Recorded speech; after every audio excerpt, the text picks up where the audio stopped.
ہمارے بعض لوگ فرماتے ہیں کہ حسین ابن علی کی غیرت اس بات کی اجازت نہیں دیتی تھی کہ آپ اشیاء سے حجت مٹانے کے لیے علی اصغر کے لیے پانی مانگتے، اس لیے پانی مانگنے کی روایت موضوع نہیں ہے۔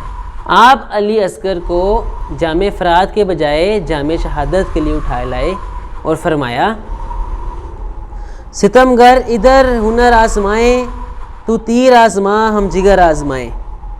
روایات کا غلط یا صحیح ہونا خدا کو معلوم ہے، تاہم اتنا کتب تواریخ میں ضرور درج ہے کہ علی اصغر کی والدہ ماجرہ حضرت سیدہ رباب نے امام پاک کی خدمت میں عرض کیا، میرے سر کے تاج، فرط غم اور فاقے میں میرا تو دودھ خشک ہو گیا ہے اور پانی کا ایک قطرہ نہیں، ذرا اپنے اس لگتے جگر کو دیکھو کہ تشدد پیاس سے اس کی کیا حالت ہے۔ مجھ سے تو اس کا رونا تڑپنا دیکھا نہیں جاتا، میرا تو کلیجہ پاش پاش ہو رہا ہے، خدارا اس کو لے جائیے اور ان پتھر دل ظالموں کو دکھائیے، اس کی حالت زار دیکھ کر ضرور کسی کو رحم آئے گا، بچوں پر تو کسی کو بھی رحم آ جاتا ہے۔ سیدہ رباب کی درخواست پر امام پاک اپنے اس پھولے علی اصغر کو، جو ابھی کھلنے بھی نہیں پایا تھا، گود میں اٹھا کر سینے میں لگائے، سیاہ دل دشمنوں کے سامنے پہنچے، فرمایا، اے جفائے کار قوم، میں تمہارے نبی کا نواسا ہوں، تو اس بچے کا کوئی جرم نہیں، اس کو تو پانی پلا دو، دیکھو پیاس کی شدت سے اس کی کیا حالت ہو رہی ہے۔ دشمنوں، میرے ہاتھ میں پانی کا پیالہ نہیں ہے، تاکہ تمہیں اندیشہ نہ ہو کہ شاید میں بھی اس میں سے پانی پی لوں گا، پانی کی 2 قطروں سے اس کا خشک گلا تر ہو سکتا ہے اور چند قطروں سے بہتے ہوئے دریائے فرات میں کوئی کمی نہیں آ جائے گی۔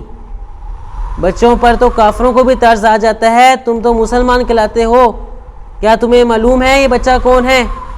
افسوس، صد افسوس، جفاکار بختوں پر کچھ اثر نہ ہوا اور ان کو ذرا رحم نہ آیا، بجائے پانی کے ایک بدبخت ملعون حرملہ بن کامل اسدی نے نشانہ باندھ کر اس زور سے ایک تیر مارا جو علی اصغر کے حلق چھیدتا ہوا امام پاک کے بازو میں پیوست ہو گیا۔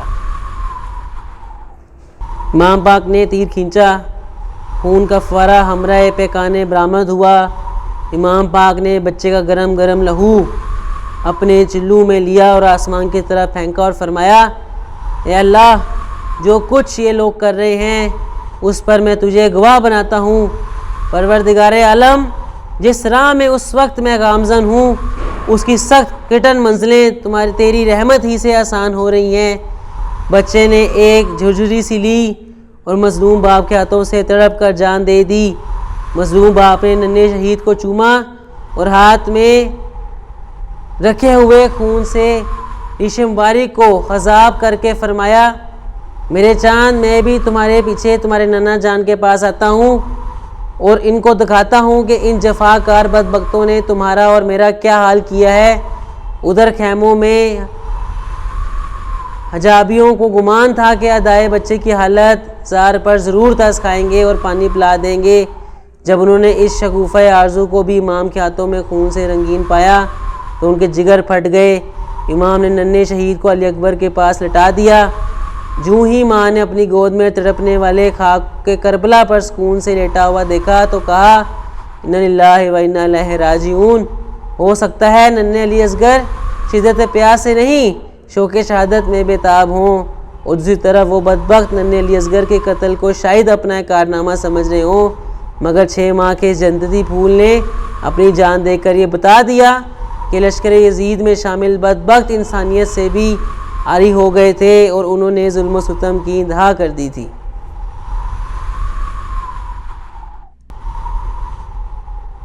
اب جگر پالہ بطول، شہزادہ کونین، علی کے نورین، مومنوں کے دل کے چین، جنتی جوانوں کے سردار، مہاجروں کے قافلہ کا سردار، ابن حیدر کرار، شہنشاہ کربلا پیکر، صبر و رضا امام حسین کی شہادت کا وقت آ گیا ہے۔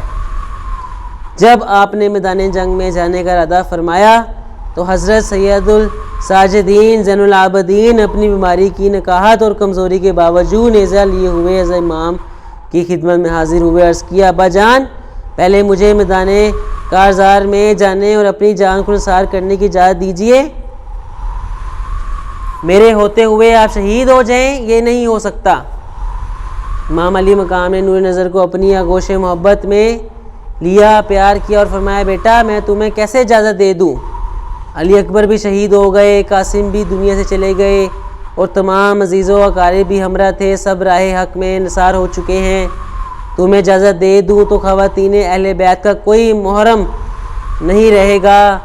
اب بیکساں غریب الوطن کو کون مدینہ پہنچائے گا؟ تمہاری ماؤں بہنوں کی نگہداشت اور خیر گیری کون کرے گا؟ میرے پیارے بیٹے تمہیں زندہ رہنا ہے، تمہیں شہید نہیں ہونا ہے، ورنہ میری نسل کس سے چلے گی؟ حسینی سادات کا سلسلہ کس سے جاری ہوگا؟ میرے نانا اور بابا کی جو امانتیں میرے پاس ہیں وہ کس کے سپرد کی جائیں گی؟ میرے لگتے جگر یہ ساری امیدیں تمہاری ذات سے وابستہ ہیں۔ دیکھو میری طرح صبر و استقامت سے رہنا، راہ حق میں ہر آنے والی تکلیف و مصیبت کو برداشت کرنا اور ہر حالت میں اپنے نانا جان کو شریعت اور ان کی سنت کی پیروی کرنا۔ میرے بعد تم ہی میرے جانشین ہو، تمہیں میدان جنگ میں جانے کی اجازت نہیں۔ تو ہرگز پھر امام علی مقام نے ان کو تمام ذمہ داری کا حامل کیا اور اپنا امام مبارک اتار کر ان کے سر پر رکھ دیا اور انہیں بستر علالت پلٹا دیا۔ اب امام پاک اپنے خیمہ میں تشریف لائے، صندوق کھولا، قبائے مصری زیب تن فرمائی اور تبرکات میں سے اپنے جدہ امجد صلی اللہ علیہ وسلم کا امام مبارک سر پر باندھا۔ سید الشہداء حضرت امیر حمزہ کی ڈھال پشت پر رکھی، شیر خدا کی تلوار ذوالفقار گلے میں حمائل کی اور جعفر تیار کا نیزہ ہاتھ میں لیا۔ اس طرح تاجدار کربلا پیکر صبر و رضا سب کچھ راہ حق میں قربان کرنے کے بعد اپنی جان نظر کرنے کے لیے تیار ہو گئے۔